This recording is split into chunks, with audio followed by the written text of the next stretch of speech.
Hi and welcome to my channel. Today I'm going to be going over techniques with the Sharpshooter Self-Defense keychain.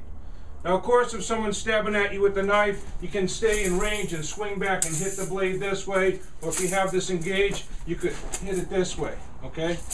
But we're going to show you how to use the cord this time, alright, to stop the knife. Now several ways to do it. As he's stabbing in, I could come here, wrap underneath. See, it quickly wrapped underneath his arm. Now let me show you what we're doing after that. He came in, I came here, quickly wrapped. I'm coming around his neck like this. If I want to bring him down, I'm stomping on the back of his leg and I'm taking him here. Drop that knife before I choke you to death, okay? So he drops the knife, all right? Now I can pull him down to the ground from here, or I can just hold him, restrain him, okay? Call for some help.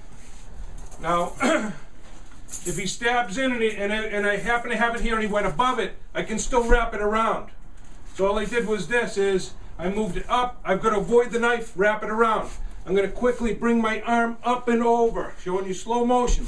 Pull it in. Stomp on the back of his leg to bring him down. Now you can yank really hard and make him drop that blade. You okay?